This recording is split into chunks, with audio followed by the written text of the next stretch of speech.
para ello voy a presentar a Ignacio de la Puerta y desde el 2021 es director de Planificación Territorial y Agenda Urbana en el Gobierno vasco.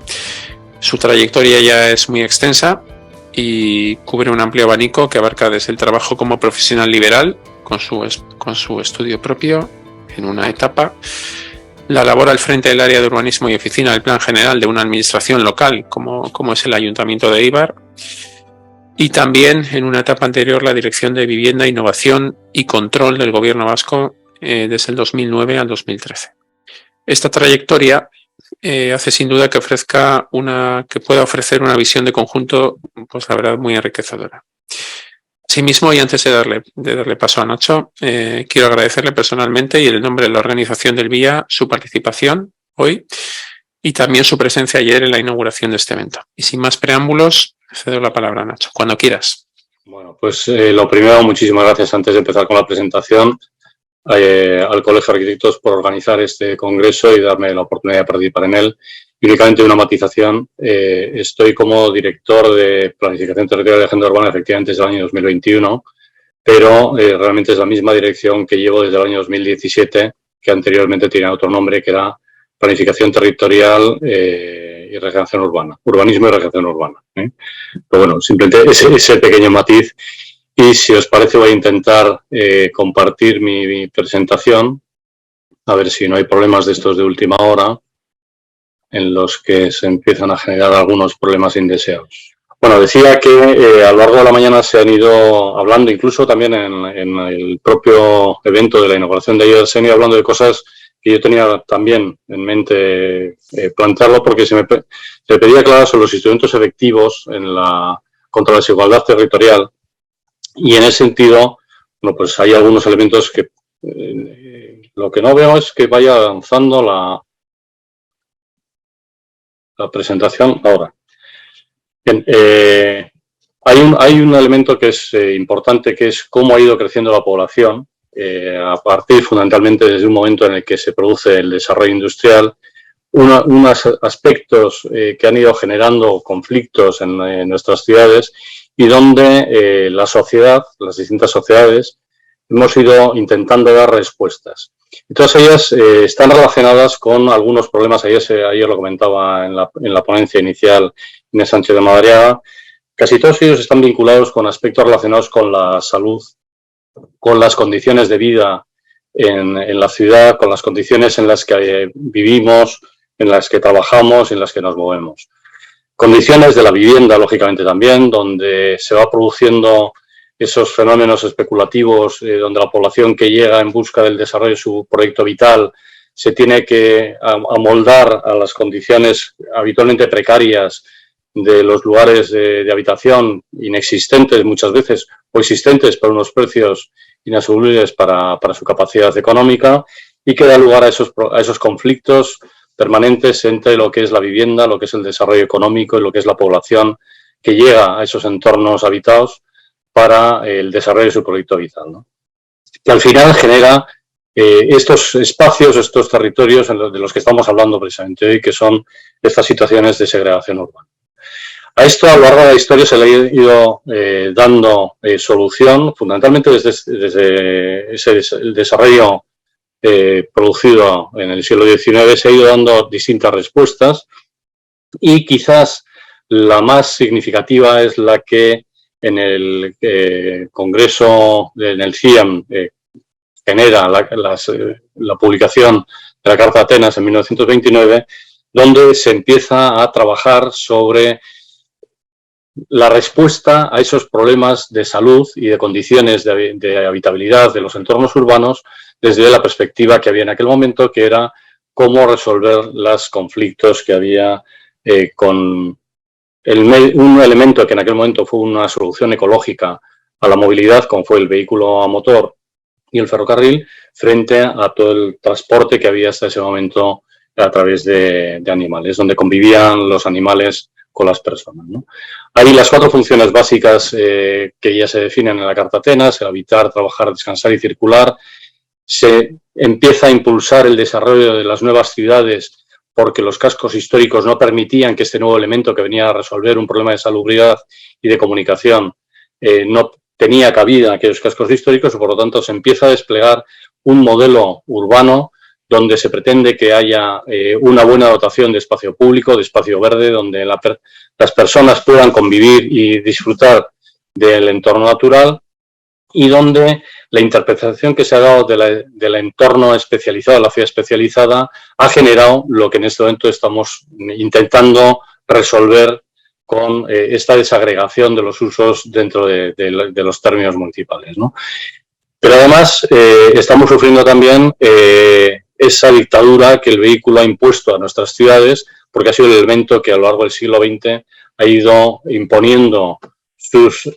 exigencias en todos los entornos y donde además ha sido uno de los objetivos prácticamente de toda la población el tener esa capacidad de movimiento autónomo dentro de todo el territorio. Lo que sí es cierto también, y algo se ha comentado, es que ya se decía en este momento que la ciudad no se podía analizar como un elemento aislado, sino que se tenía que analizar con todos los entornos, con todo el entorno del área de influencia, la metrópoli, el área funcional, y además ya se decía que no cabía exclusivamente un plan urbanístico que se centrara exclusivamente en el planeamiento municipal, sino que tenía que haber una visión regional, una visión territorial y además una visión sobre todo estratégica que pudiera dar una visión estratégica de lo que iba a ser esa ciudad, ¿no? Esto que es esta Carta Atenas, como digo, es de hace aproximadamente un siglo, 1929, lo que se va produciendo es el desarrollo de determinadas actuaciones que lo que posibilitan es la generación, efectivamente, de los nuevos desarrollos en las ciudades, fundamentalmente, como se decía también antes, del hemisferio norte, pero en paralelo se va produciendo también estos movimientos de población hacia las ciudades, donde van generando los asentamientos, lo que hoy llamaríamos asentamientos informales, esto eran generación de barrios de chabolas, realmente con unas infraestructuras muy limitadas y donde la población lo único que quería era tener un lugar en el que poder habitar, poder dormir para desarrollar su proyecto vital, con una carencia absoluta de infraestructuras. También a estos problemas se les dio respuesta en su momento, esas imágenes que hemos visto eran de Bilbao, y se han ido dando respuestas no solo aquí en Bilbao, en España, a nivel europeo, se ha ido dando respuesta con la creación de nuevos barrios que lo que van a hacer es acoger a toda esta población que está en una situación precaria, tratando de generar unos nuevos ámbitos urbanos dotados con todas las infraestructuras que en cada momento se han ido considerando necesarias, como esa que aparecía en el caso de Otxarkoaga en concreto, donde fue Premio Nacional de Urbanismo y que era una pequeña ciudad de unas 3.500 viviendas, como os he visto antes,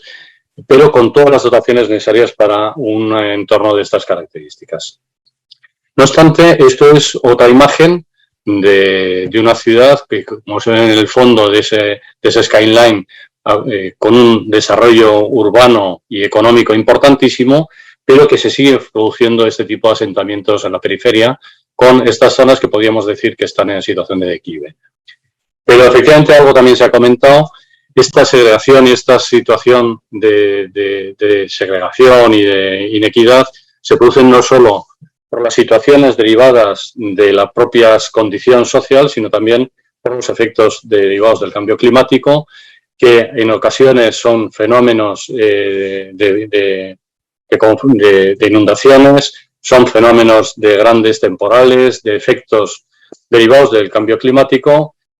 pero también por la ubicación en la que nuestros entornos urbanos se han ido situando a lo largo de la historia, ocupando habitualmente las mejores ubicaciones dentro del territorio, sin tener en cuenta que muchas veces se está ocupando zonas que le pertenecen a la propia naturaleza, al sistema natural, ¿no? A los ciclos de agua, por ejemplo. Y con estos elementos también a lo largo de los últimos años se han ido dando distintas respuestas, desde la conferencia de Río, en la que se estableció la Agenda 21 como un elemento fundamentalmente centrado en el ámbito del medio ambiente y el desarrollo territorial. Eso se desarrolla a través de las agendas locales,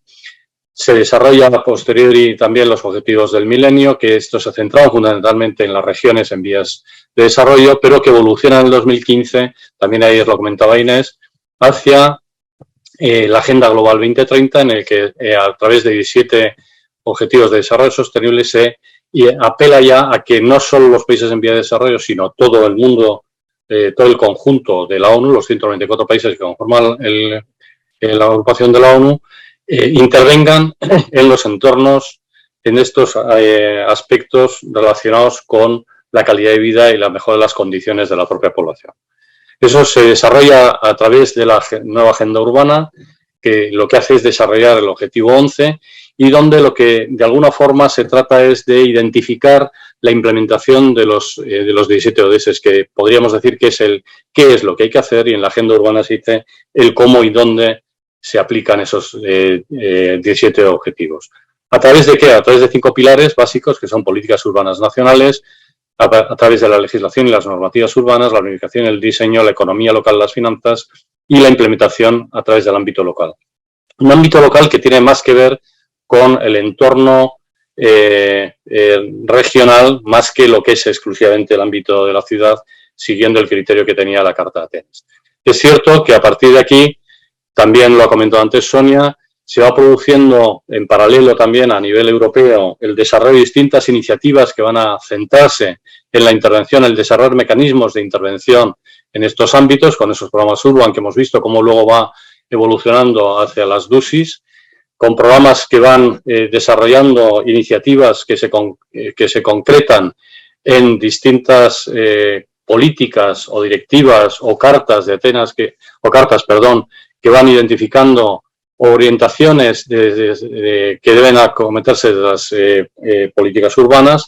Fundamentalmente, para mí, uno de los principales es la Carta de Leipzig, que en 2007 ya centra de alguna forma lo que tiene que ver con la intervención a nivel de la ciudad en la regeneración urbana. Aquí se hablaba de la regeneración urbana con carácter integral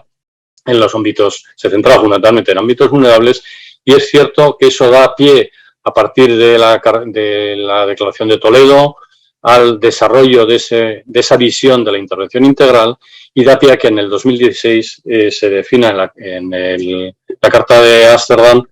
lo que se concreta en la Agenda Urbana Europea. En paralelo, como digo, en el 2015 se aprueban los 17 ODS, la Agenda Global 2030, que en el 16 también, coincidiendo en el tiempo, da pie a la Agenda Urbana que se aprueba en Quito, en Habitat 3, en la Conferencia de Habitat 3 en Quito.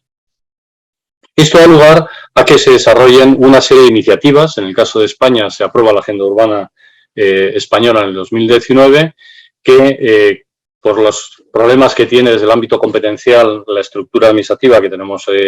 aquí, pues acomete una serie de iniciativas y una serie de estrategias o de puntos de intervención que se basan fundamentalmente en el desarrollo de una serie de indicadores que permita situar a cada ciudad en donde se encuentra, pero que nos da lugar también en Euskadi a desarrollar, a la vez que tenemos la definición, la revisión de las directrices de ordenación del territorio, digamos, marco normativo, el desarrollo de la propia Agenda Urbana de Euskadi, Bultzatu 2050, que es el marco estratégico con esa orientación hacia el 2050. La Carta de Leipzig se revisa en el 2020 y ahí se aprueba ya una visión en la que se supera esa visión exclusivamente del barrio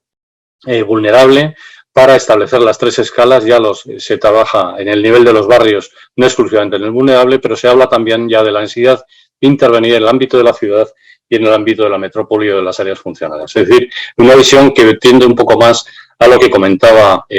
Sonia en su presentación, pero que no deja de lado lo que es el ámbito de la vulnerabilidad. En la agenda urbana lo que se identifica son los principales retos, que lo que nos van a dar es una serie de, primero, un marco que establece la coherencia de todas las políticas públicas que tienen incidencia en el ámbito territorial y urbano, y por lo tanto ver de qué manera se pueden sumar con ese carácter transversal que se promulga desde la agenda local, desde la Agenda Global 2030, para acometer los retos a los que nos enfrentamos de aquí al 2050 desde las distintas visiones sectoriales, con esa visión multinivel de las distintas administraciones, pero también transversal multiactor. Los retos se centran en 4 aspectos: ambientales, sociales, económicos y tecnológicos, en los que no voy a entrar, pero lo que sí nos permite es identificar y analizar qué es lo que está pasando con estas políticas de intervención en ámbitos, en peores situaciones, en situaciones más precarias, después de casi 40 años de políticas centradas en la rehabilitación y en la regeneración urbana. ¿Qué nos sitúa ante un panorama en el que nos encontramos con que aquellos ámbitos que han tenido una declaración específica para que tuvieran una intervención especial y prioritaria desde el punto de vista de las administraciones, resulta que después de 40 años se encuentran en la misma situación? Y eso tiene que ver con algo también que ha señalado Agustín en la conferencia inicial, que es la medición del impacto de las medidas que se están adoptando para intervenir en algo más que lo que sabemos hacer habitualmente, que es el elemento físico, y por lo tanto no centrarnos exclusivamente en lo que es la rehabilitación del edificio y la intervención en la reurbanización del espacio físico, sino que es darle una visión más integral, incorporando otros aspectos que nos dejamos por el camino. Pero también otro elemento que también de alguna forma lo había apuntado Agustín, que es cuando una de estas áreas declaradas de rehabilitación integral o áreas degradadas va a perder esa condición que parece que es un estigma desde su propia declaración. Hay una vinculación clarísima entre la situación de las áreas, digamos, de segregación urbana o de vulnerabilidad o riesgo de vulnerabilidad con las condiciones de salud en esos ámbitos, con una esperanza de vida que es aproximadamente 10 años inferior a lo que son las zonas que no están en situación de riesgo de vulnerabilidad, pero que también lo que estamos constatando es que apenas, en los ámbitos donde estamos trabajando, apenas el 20% de las viviendas se encuentran en unas condiciones de salubridad del ambiente interior que garanticen que no vas a tener un problema de salud. Hay operaciones que se dicen que son de regeneración urbana, que lo que tienen que ver es en una transformación, en una actuación de renovación, que como decía también el ponente anterior, ha olvidado las medidas de carácter de impacto social en su propio ámbito. Sí que es verdad que tiene un impacto social a nivel de todo el territorio, pero donde se ha perdido esa visión de carácter integral, donde además de las intervenciones físicas se incorporan otras medidas de carácter social y económico. La fórmula que estamos aplicando es una fórmula que empezamos a trabajar desde el año 2017 con una serie de proyectos piloto y que al final en el marco de un proyecto europeo se ha confirmado, se ha concretado en lo que hemos denominado el programa Penguela, que es una fórmula en la que se trata de aproximarnos a los ámbitos. Hemos empezado por los más vulnerables porque entendemos que son los prioritarios, pero con el objetivo de extenderlo a toda la ciudad, a todas las ciudades y a todos los territorios, con una visión de un nuevo sector que es el de la transformación urbana, que yo creo que es el reto al que nos enfrentamos en este momento de aquí hacia el 2050 en los entornos más consolidados, desde luego, de Europa, y donde lo que intentamos es que sea un mecanismo, una fórmula donde se facilite el acceso a toda la población, que sea asequible para toda la población, que esté ajustado a las capacidades de cada una de las personas que están ahí involucradas y que al final lo que estemos es generando una confianza en un programa donde tenemos una atención de proximidad. Lo articulamos a través de unas oficinas. También Xavi está comentando el caso de la oficina de Otxarkoaga, donde el elemento clave es conseguir la confianza de todas las personas que están ahí involucradas, donde transmitimos la sensibilización hacia esas personas con una relación directa y tratando de comunicarle los múltiples beneficios que tiene la intervención, no solo en eficiencia energética, esta es eficiencia energética porque es un programa H2020, pero estamos intentando escalarlo a la intervención en el barrio con el múltiple factor de los distintos vectores en los que intervenimos, donde cubrimos a través de un diagnóstico amplio que cubre esos aspectos sociales, económicos y culturales, tratamos de cubrir todas las necesidades que se generan, creando un espacio que no es de la administración, sino que es a su servicio y por lo tanto lo asumen como propio y les permite acercarse con cercanía y con confianza y con seguridad, donde se permite además generar iniciativas de formación y lugares de trabajo, creando nuevas oportunidades de empleo para todos y donde además lo que hacemos es generar unas mesas intersectoriales donde incorporamos al sistema de salud, al sistema de asuntos sociales, al de formación y al de empleo e inclusión, para poder trabajar de forma directa los problemas específicos a los que nos enfrentamos tanto a título individual como a título colectivo en cada uno de estos barrios o en estos ámbitos en los que estamos trabajando. No nos quedamos exclusivamente en la parte de la rehabilitación del edificio, intervenimos en la mejora de la habitabilidad, en la mejora de las comunidades de autoconsumo compartido, que el barrio sea el que es energéticamente positivo, que sea consumidor de CO2, integrar estos equipamientos de proximidad. Ayer también Inés hablaba de ese tercer lugar como lugar de teletrabajo en el propio barrio, pero puede ser también que la propia atención a la dependencia se haga en el barrio a través de equipamientos de proximidad, que sean lugares donde se revitalice el nuevo barrio, barrios amigables donde se garantice la accesibilidad no solo en el espacio físico, sino también a los nuevos equipamientos, donde integremos la digitalización como una infraestructura básica demostrada a través de la pandemia hoy en día, igual que las redes separativas fueron redes básicas a partir del siglo XIX con esa